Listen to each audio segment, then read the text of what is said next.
The gunshot echoed across the windswept plains of Wyoming Territory, 1885, as Josephine Harrison watched her last hope vanish in a cloud of dust. The stagecoach disappeared over the horizon, leaving her stranded outside the small town of Redemption with nothing but 2 trunks of belongings and the bitter taste of abandonment in her mouth. At 36, she had crossed half a continent to marry a man who'd apparently decided she wasn't worth waiting for.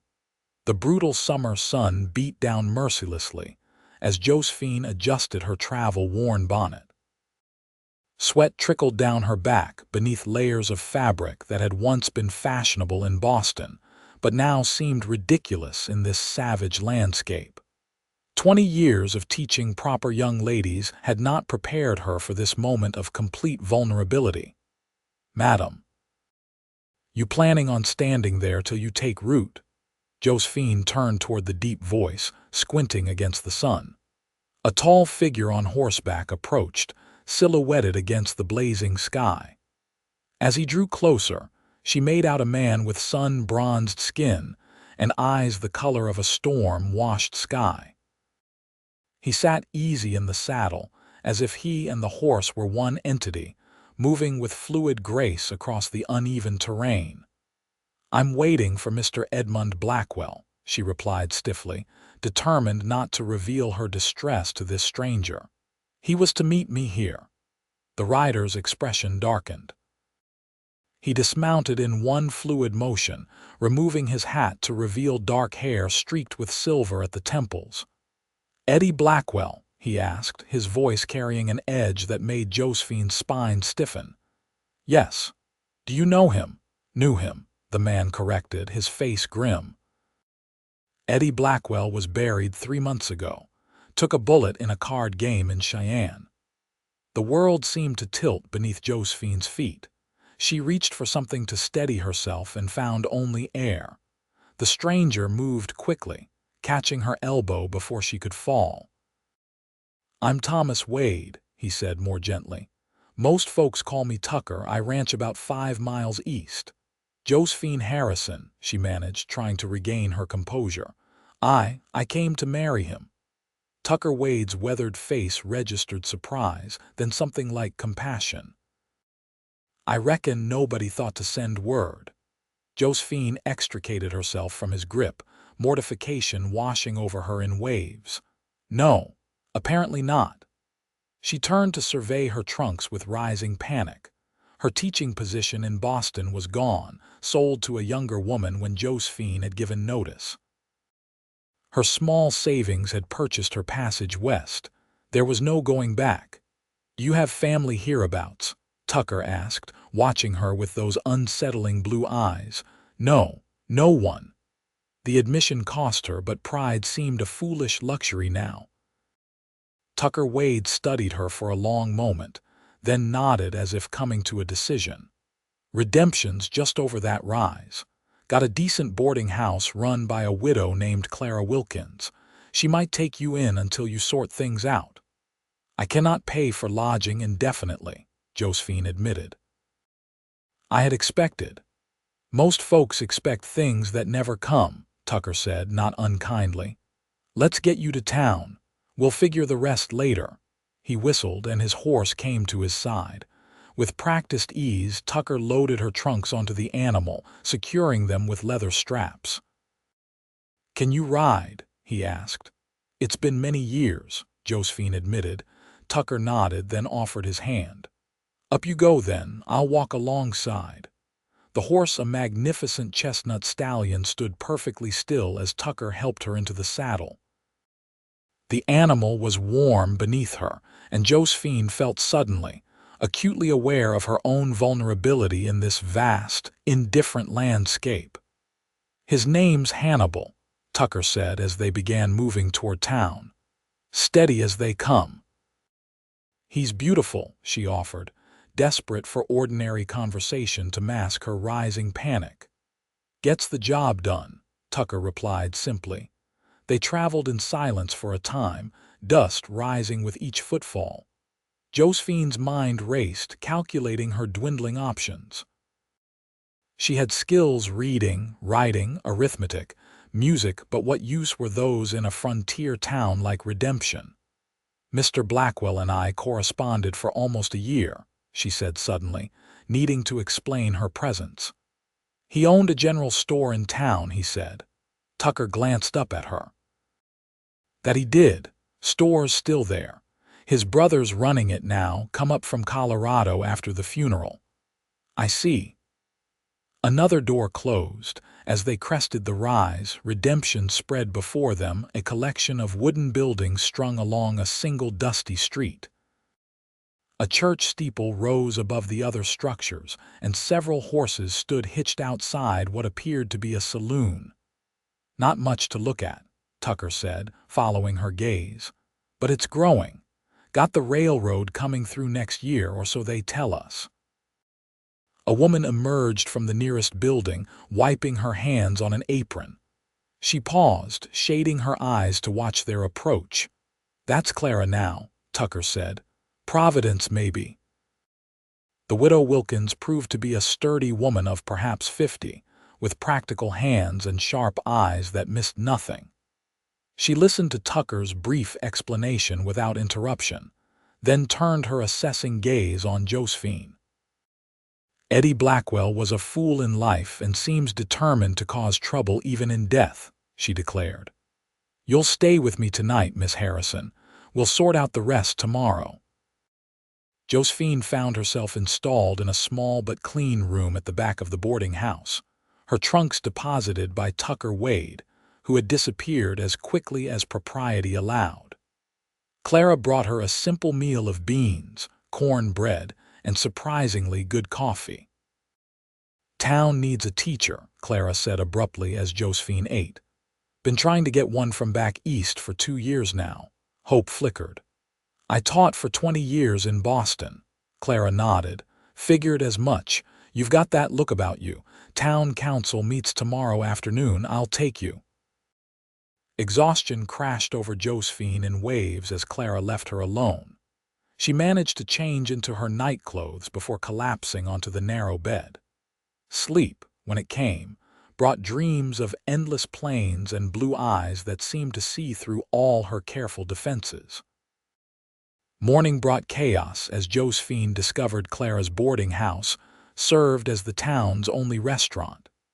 The main room was filled with men ranchers, merchants, and cowboys, all consuming Clara's hearty cooking with single-minded focus. Josephine had dressed carefully in her best remaining gown, navy blue with modest lace at the collar and cuffs. She felt every eye on her as she entered the room, conversations faltering momentarily before resuming with increased energy. Clara appeared at her elbow, steering her to a small table in the corner. Ignore them.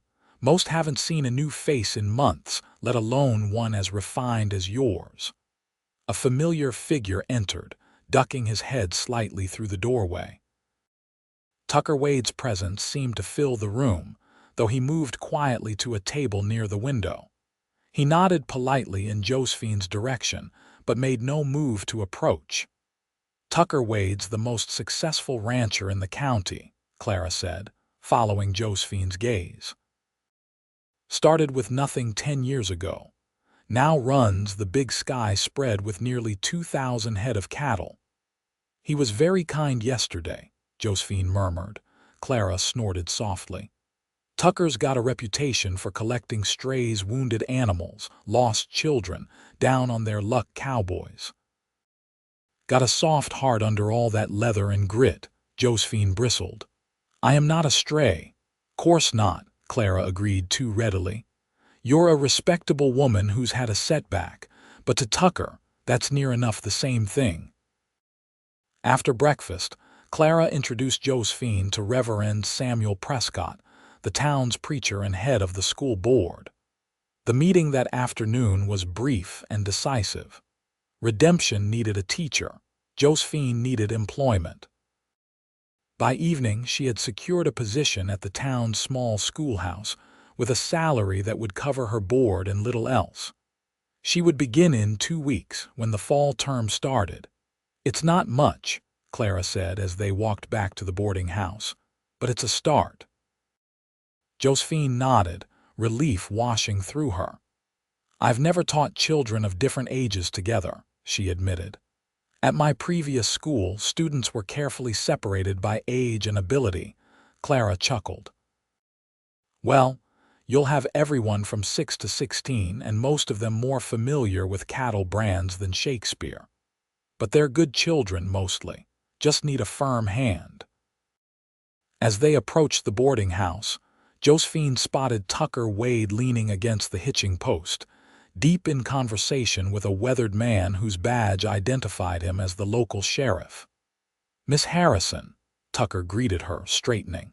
"Heard you're to be our new schoolmarm." "News travels quickly," Josephine observed. "Small town," the sheriff replied with a smile. "I'm Sheriff James Holden. My boy Billy will be in your class if we can tear him away from his horse long enough to attend." "I look forward to meeting him," Josephine said politely. Tucker cleared his throat. "Miss Harrison, I've come with a proposition." Josephine felt heat rise in her cheeks at his choice of words, and Tucker hastily continued. "A business proposition. My foreman's wife is expecting their 4th child and can no longer manage the household duties at the ranch. I need someone to cook and keep house for myself and my men, 6 hands total. Mr. Wade, the position includes private accommodations, a small cabin near the main house, and pays $30 a month," Tucker continued. "More than double what the school offers, I believe." Josephine stood speechless. The teaching position would pay $12 monthly, barely enough to cover her room and board at Clara's. "Tucker Wade," Clara interjected, "you can't just steal our teacher before she's even started." Tucker's eyes never left Josephine's face. "I'm not suggesting she give up teaching. School's only in session until 3. She could ride out afterward, prepare supper, set things for breakfast, and return to town in the morning." "That's nearly 10 miles of riding daily," Josephine protested. "I'd provide transportation," Tucker countered. "One of my men comes to town almost daily for supplies, and Sundays would be yours entirely." Sheriff Holden rubbed his jaw thoughtfully.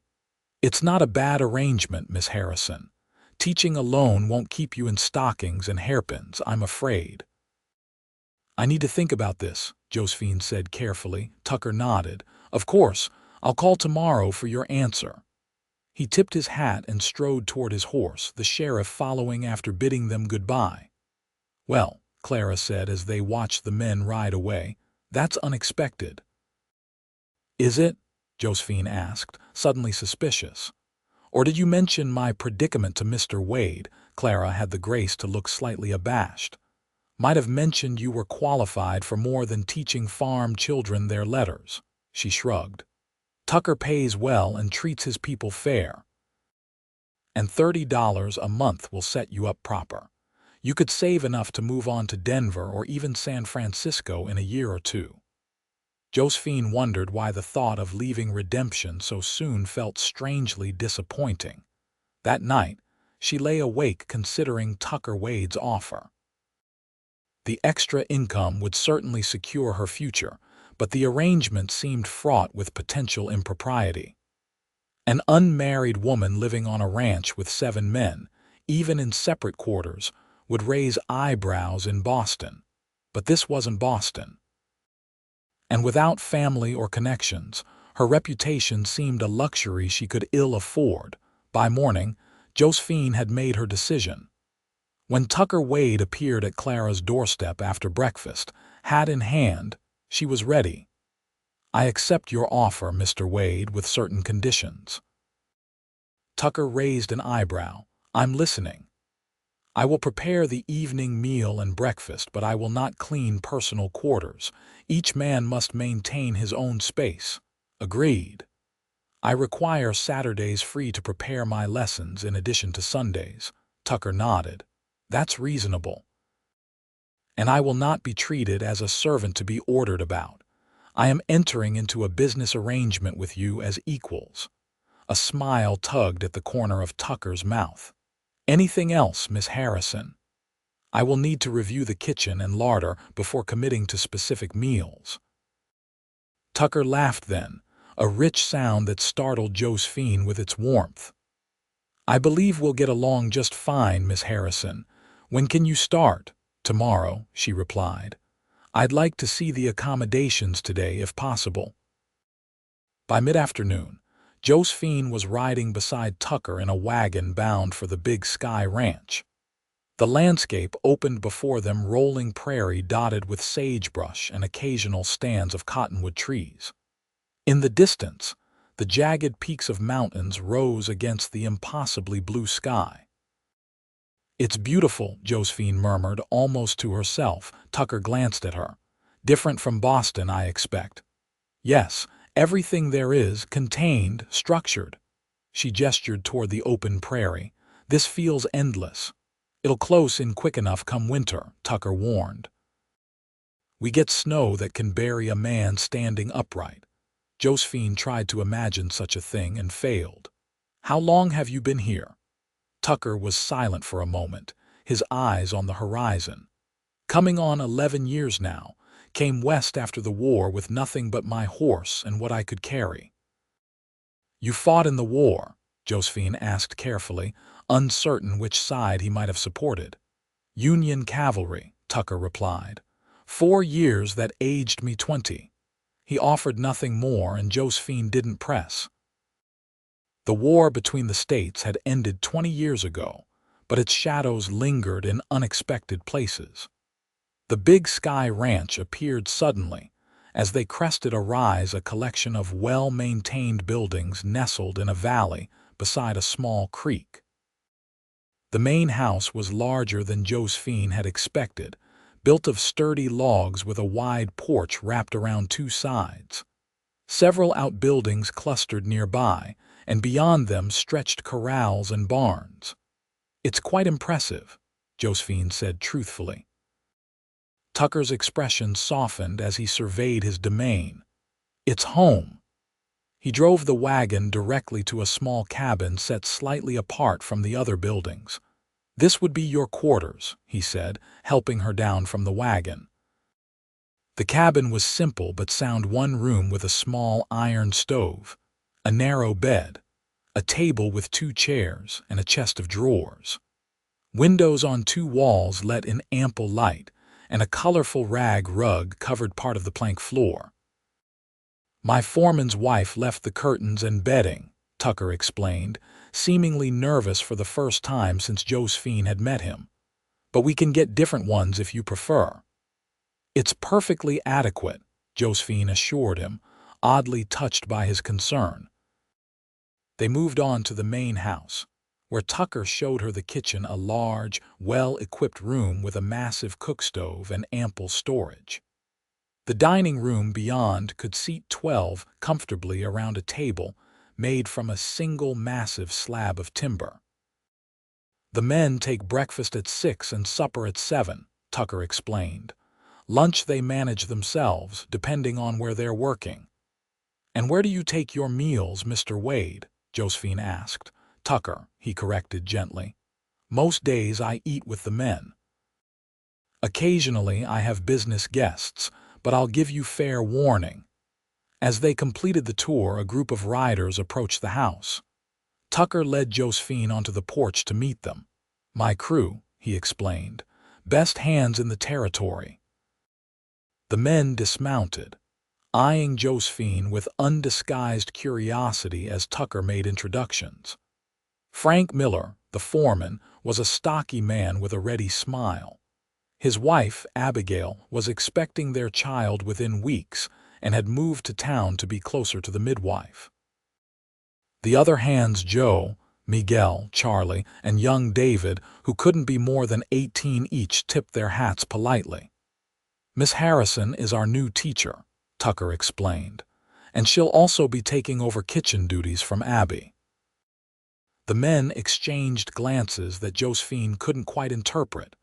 "Don't you worry none about these boys, Miss Harrison," Frank said with a meaningful look at his men. They've all got manners when required, or they answer to me."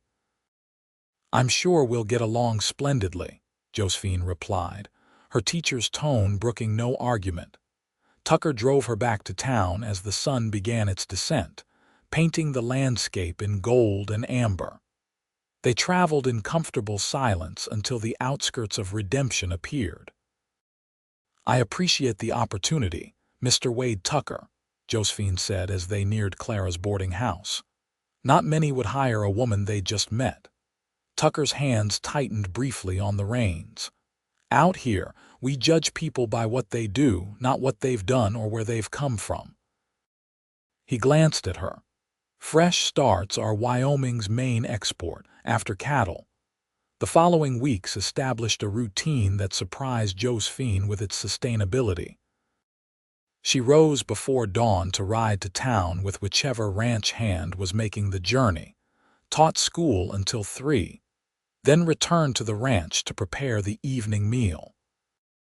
The children of Redemption proved eager to learn, if somewhat unconventional in their approach to education, and the men of Big Sky Ranch treated her with unfailing respect. Tucker Wade remained something of an enigma. He was unfailingly polite, even kind, but maintained a careful distance that Josephine found simultaneously reassuring and oddly disappointing. She learned more about him from Frank's occasional stories than from the man himself, how Tucker had started with just 50 head of cattle and built his operation through sheer determination. How he'd once ridden through a blizzard to fetch a doctor for a sick child in a line camp. How he refused to hire guns during the recent range wars, instead negotiating peace with neighboring ranchers.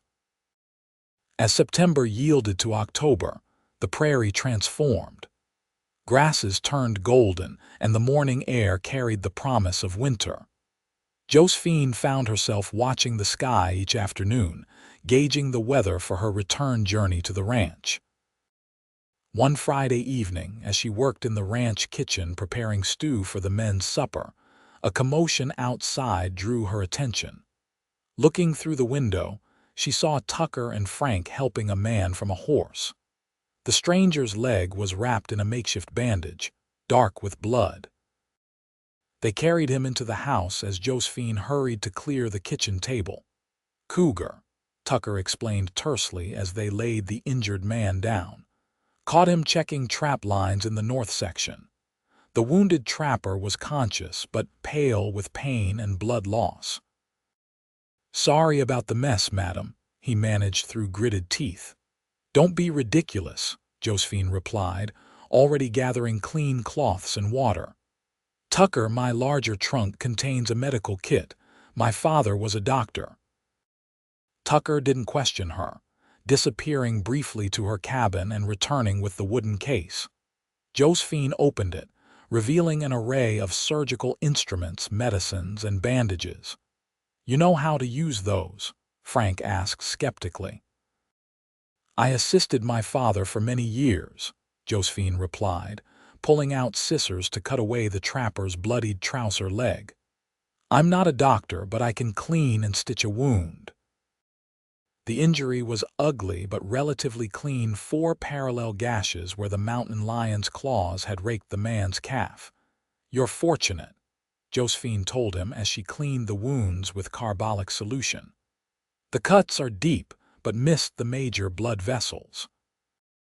The men watched in silence as she worked efficiently, cleaning, stitching, and bandaging the leg.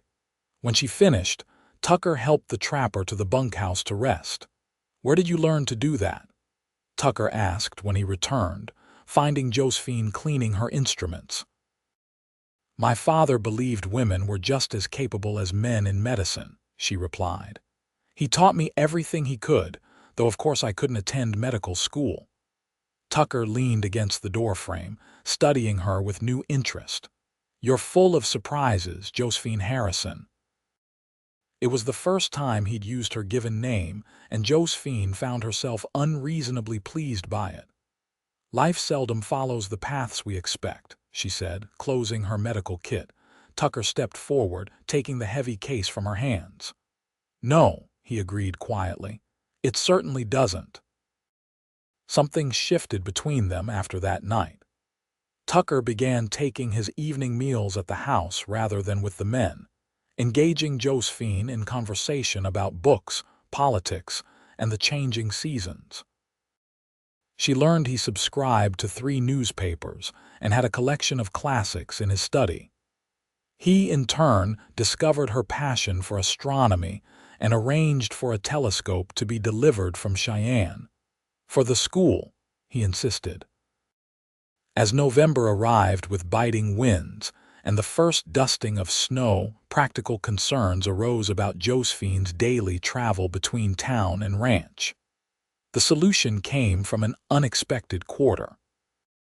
Town's talking about building a proper schoolhouse with living quarters for the teacher, Sheriff Holden informed her one Saturday as she purchased supplies at the general store. "But it won't be ready until spring at the earliest." "I'll manage," Josephine assured him, though privately she worried about the winter journeys. The following day, Tucker approached her with a proposal. "The weather's turning," he said without preamble as they stood on the porch after Sunday dinner. "It's not safe for you to be traveling daily once the snow begins in earnest." Josephine nodded. She'd been considering her options, none of them ideal. "I've spoken with Reverend Prescott," Tucker continued. "He agrees it would be sensible to move the school here to the ranch for the winter months. We have space in the main house that could serve as a classroom, and the children from town could stay through the week, returning home for weekends. Most of the outlying families are closer to here than to town anyway." Josephine stared at him, astonished by the elegant solution. "That's remarkably generous, Tucker," he shrugged, looking slightly uncomfortable with her praise.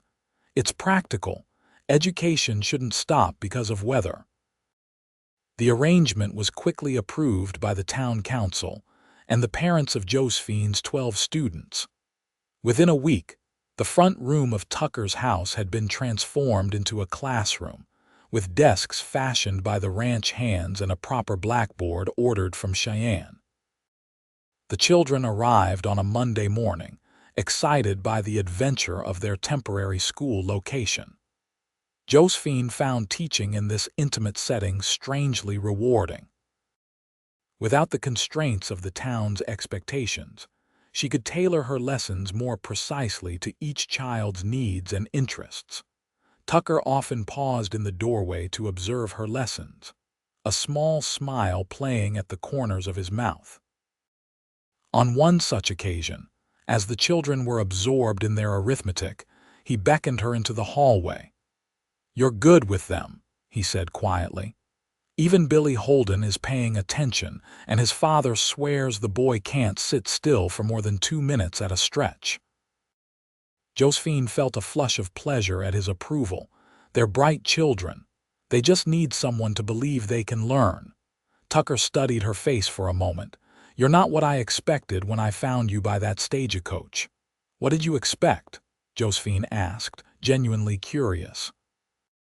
Tucker considered his answer carefully. "Someone more. Broken by disappointment, I suppose." He shook his head. "Instead, you've built a life here in mere months." "I had help," Josephine reminded him. "You had opportunity," Tucker corrected. "You did the building yourself." Before she could respond, a crash from the classroom sent them both hurrying back to investigate. The crisis, an overturned inkwell, was quickly resolved, but Josephine found herself returning to Tucker's words throughout the day. December brought the first major snowstorm, confirming the wisdom of their arrangement. For 3 days, the world outside disappeared beneath a blanket of white, the wind howling around the sturdy log house while inside, life continued in cozy domesticity. The children, unable to play outdoors, were taught checkers and chess by Frank, while Josephine introduced them to charades and theatrical recitations in the evenings. Tucker watched these proceedings with evident enjoyment, occasionally joining in when coaxed by the children. On the third evening, as the younger children were being settled for bed by the older girls, he appeared at Josephine's side with 2 steaming mugs. "Hot chocolate," he explained, offering her one. "My mother's recipe." They sat together by the fire, listening to the storm's fury gradually subsiding outside. "Thank you," Josephine said after a comfortable silence, "for all of this. The school, the arrangements, everything." Tucker's gaze remained on the flames. "I should be thanking you. This house hasn't felt so alive in, well, ever." "You never married?" Josephine asked, then immediately regretted her boldness. "Forgive me, that's far too personal. No, it's a fair question." Tucker took a sip of his chocolate before continuing. "I came west to build something after losing everything in the war. Marriage seemed secondary to that goal." He glanced at her. "And you? There must have been opportunities in Boston." Josephine considered how to answer truthfully without revealing too much. "There were prospects when I was younger, but teaching was considered a temporary occupation for women, then something to do until marriage. As the years passed and I remained at the school, those prospects diminished." She smiled wryly. "Eventually, I became invisible to most men. Just another spinster school teacher." "They were fools," Tucker said with unexpected vehemence. Josephine laughed softly. Perhaps they simply wanted someone different, younger, more pliable." Tucker's expression darkened. "Youth is overrated. Experience and character matter far more." "A minority opinion, I assure you." Tucker set down his empty mug and turned to face her fully. "Josephine, may I speak plainly?" She nodded, suddenly nervous. "I've known many women in my life, young girls, mature women, and everything between. I've never met anyone like you." Josephine felt heat rise in her cheeks. "Tucker, let me finish, please." He took a breath. "When I found you by that stagecoach, I thought you were just another Eastern woman unprepared for frontier life. I was wrong. You've shown more courage and adaptability than most men I know."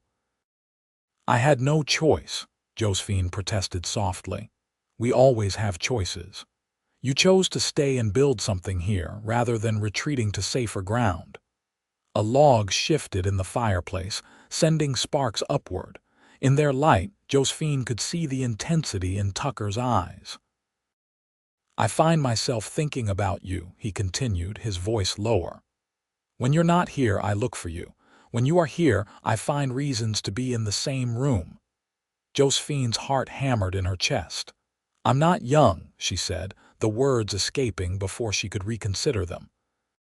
Tucker smiled then, a slow, warm expression that transformed his weathered face. "Good," he replied simply. "I don't want a girl, I want you." The Christmas celebration at Big Sky Ranch became a community event, with families from surrounding homesteads joining the ranch hands and schoolchildren for a day of feasting and merriment. Tucker had arranged for small gifts for each child: books, wooden toys carved by Charlie, who had revealed an unexpected talent, and candies ordered specially from Denver.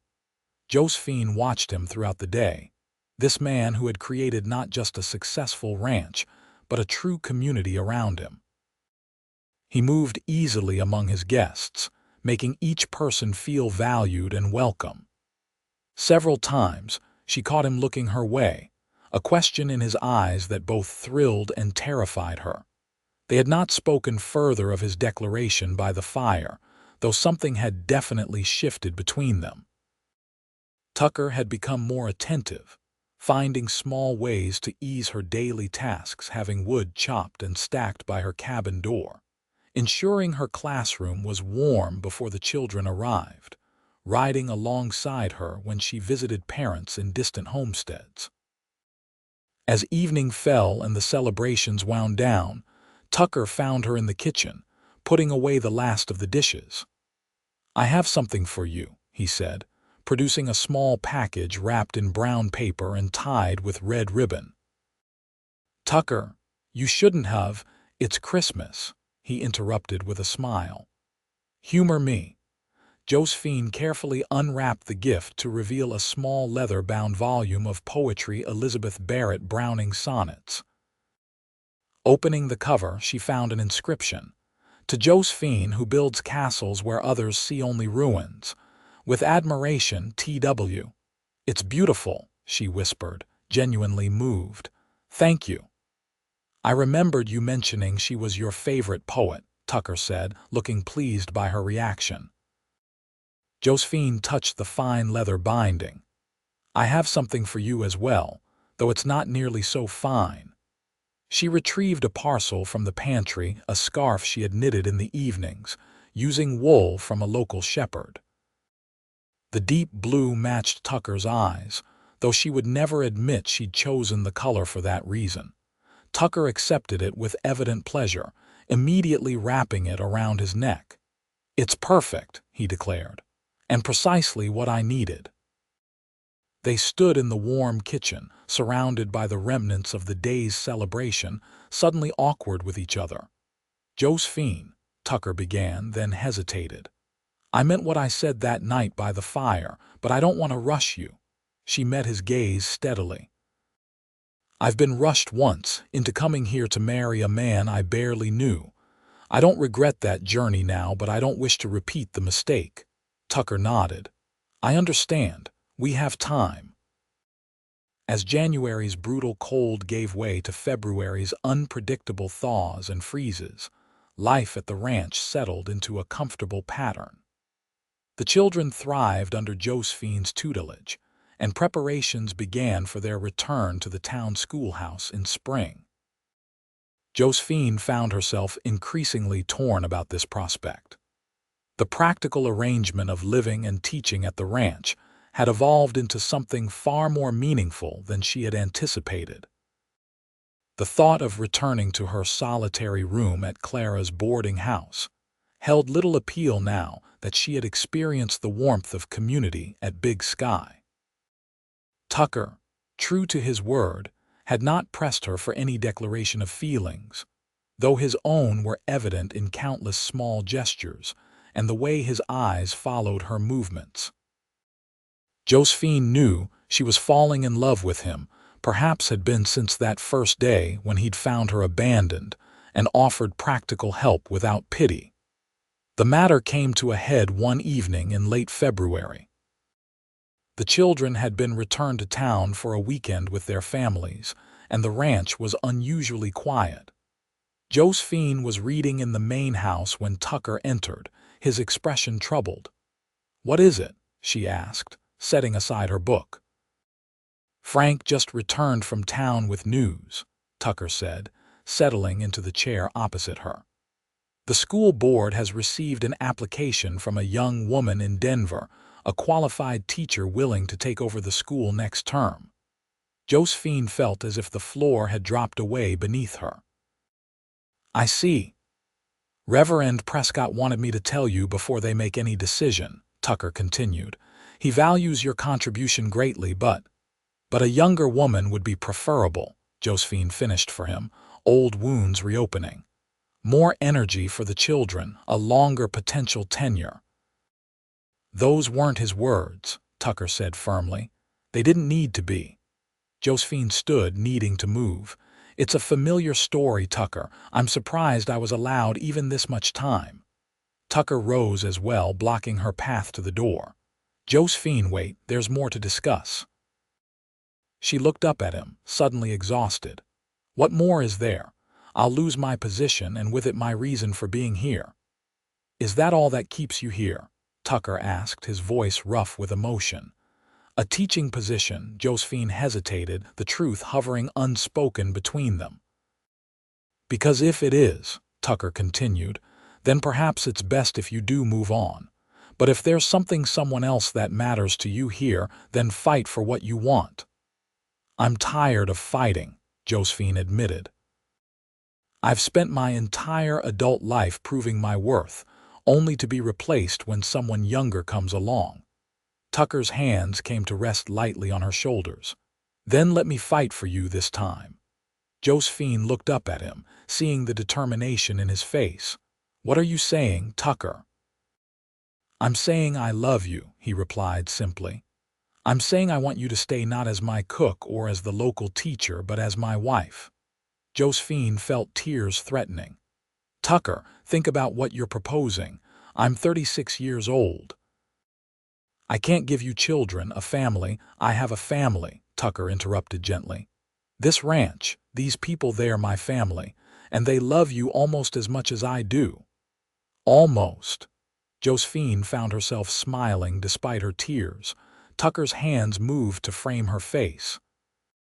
"No one could love you as much as I do, Josephine Harrison. No one." And then he was kissing her, his lips warm and certain against hers, and Josephine was kissing him back, years of loneliness and doubt dissolving in the solid reality of his embrace. When they finally separated, both slightly breathless, Tucker rested his forehead against hers. "Is that a yes?" "It's a I need to think about this properly and not while you're kissing me senseless," Josephine replied, though she made no move to step away from him. Tucker laughed, the sound rumbling through his chest where it pressed against her. "Fair enough. But don't think too long.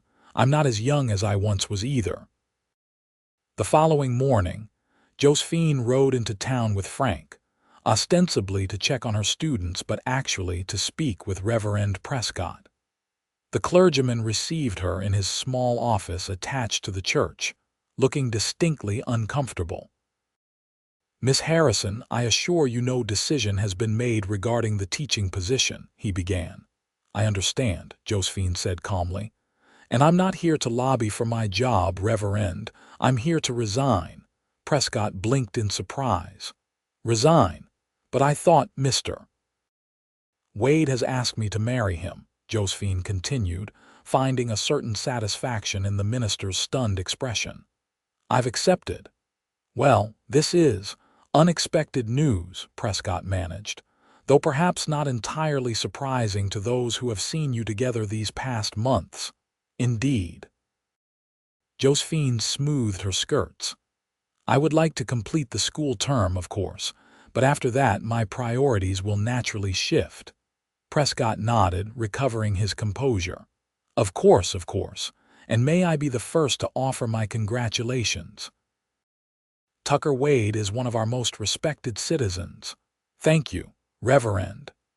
Josephine rose to leave, then paused. "I would appreciate your discretion in this matter for the time being. We plan to announce our engagement properly this Sunday." As she left the church, Josephine felt a lightness she hadn't experienced in years. Her future, so uncertain just months ago, now stretched before her with unexpected promise. She found Tucker waiting for her outside Clara's boarding house, leaning against a hitching post with the casual grace that still made her heart beat faster. "Well?" he asked as she approached. "Well, what?" Josephine replied, unable to suppress a smile. Tucker straightened, his eyes never leaving her face. "Have you thought properly without me kissing you senseless?" "I have." Josephine stopped just short of touching him, aware of curious eyes watching from nearby windows. "And I've decided that I would very much like to be your wife, Tucker Wade." The smile that broke across his face was like sunrise after the longest night. "I was prepared to be much more persuasive," he admitted. "I had arguments ready." "Save them," Josephine advised. "I'm sure we'll have plenty to disagree about in the years to come," Tucker laughed. "You're probably right." His expression softened. "I love you, Josephine, more than I thought possible at this stage of my life." "And I love you," she replied, the words coming easily now, "despite my best efforts not to." Their wedding took place on the first day of spring, with wildflowers just beginning to dot the prairie around the ranch. Clara had helped Josephine fashion a wedding dress from ivory silk ordered from Denver, and the ranch hands had built an arbor beside the creek where Tucker and Josephine exchanged their vows before the assembled community. "I take you as you are," Tucker promised, his voice carrying clearly to all assembled. "With your strength and wisdom and the experiences that have shaped you into the woman I love." "And I take you," Josephine responded, "not as a refuge or a compromise, but as the man who saw me when others looked past." Reverend Prescott pronounced them husband and wife as the setting sun bathed the landscape in golden light. Tucker kissed his bride to enthusiastic cheers from their guests, then swept her into his arms to carry her across the threshold of the main house, their home now, together. The celebration continued well into the night, with music and dancing under stars that seemed to Josephine more brilliant than she'd ever seen them. "Happy?" Tucker asked, as they finally found a moment alone on the porch. Josephine looked out at the land that had become her home in ways Boston never had.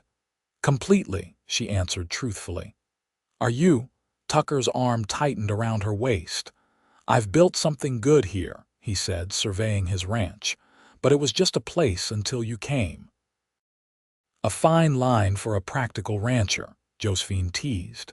"I contain multitudes," Tucker replied with mock solemnity. "Just wait until you discover my secret passion for opera." Josephine laughed, leaning into his solid warmth. "I look forward to discovering all your secrets, Mr. Wade." "And I yours, Mrs. Wade," he murmured, bending to kiss her again.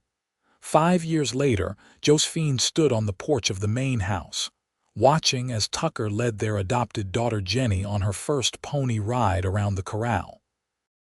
The 4-year-old's delighted squeals carried clearly on the summer air, matched by Tucker's deep laughter. Jenny had come to them 3 years earlier, the orphaned daughter of settlers, whose wagon had overturned at a river crossing. No relatives could be found, and Josephine and Tucker had opened their home and hearts to the traumatized child. Now, it was almost impossible to remember a time when Jenny's bright presence hadn't filled their lives. Redemption had grown into a proper town, with a railroad depot, a hotel, and a 2-room schoolhouse where Josephine still taught 3 days a week, sharing duties with the young teacher from Denver who had, ironically, become one of her closest friends. The Big Sky Ranch had prospered as well, expanding its operations to include breeding horses as well as cattle. The original crew remained, though Frank and Abigail had built their own small ranch nearby, and young David had married the blacksmith's daughter last spring. Josephine's musings were interrupted by the arrival of Clara Wilkins, who had closed her boarding house the previous year to become the ranch's full-time housekeeper, a position that suited the older woman perfectly. "Those two," Clara observed, nodding toward Tucker and Jenny, "like peas in a pod." Josephine smiled. "Jenny has him wrapped around her little finger." "As do you," Clara pointed out with her characteristic directness. "Perhaps," Josephine conceded, "though I prefer to think of it as mutual admiration." Clara snorted softly. "Call it what you will. That man loves you more each year, which is saying something, considering how he started." Josephine couldn't disagree. Their marriage had deepened in ways she hadn't thought possible, each challenge and joy binding them more tightly together. Tucker looked up then, catching her watching him. His smile, still capable of quickening her pulse after 5 years, was immediate and warm. "Mama, look," Jenny called. "I'm riding like Papa." "I see you, darling," Josephine called back. "You're doing beautifully." Later that evening, with Jenny tucked into bed with her favorite stories, Josephine and Tucker sat together on the porch swing that had been his gift to her on their first anniversary. "Jenny asked me today if she could have a brother or sister," Tucker mentioned casually. Josephine sighed. "I suppose that was inevitable. Many of her friends have siblings." Tucker took her hand, his thumb tracing circles on her palm. "I told her we'd discuss it." Josephine turned to look at him more directly. "Tucker, you know I can't. I know you can't bear children," he interrupted gently. But there are other children who need homes, just as Jenny did. Josephine considered this. The idea of expanding their family hadn't occurred to her. Their life seemed so complete already, but now that Tucker had planted the seed. "You want another child?" she asked. Tucker's expression was thoughtful. "I want whatever makes our family stronger and happier. If that's another child, yes. If it's just the three of us, that's perfect too." Josephine leaned against his shoulder, marveling yet again at how perfectly they fit together, physically and otherwise. "I'll think about it," she promised. "That's all I ask." Tucker pressed a kiss to her temple. "We have time." Time. What a gift that had turned out to be. When Tucker had found her beside that stagecoach 5 years ago, Josephine had believed her time for happiness had passed. Now, each day seemed to bring new joy, new discoveries. "I love you," she said, the words still fresh despite countless repetitions. "And I love you," Tucker replied, his arm tightening around her. "More today than yesterday, less than tomorrow."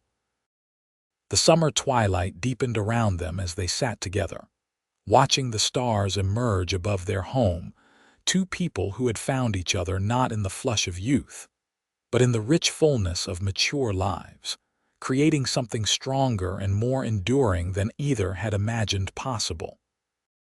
In the distance, a coyote called to its mate, the sound echoing across the prairie.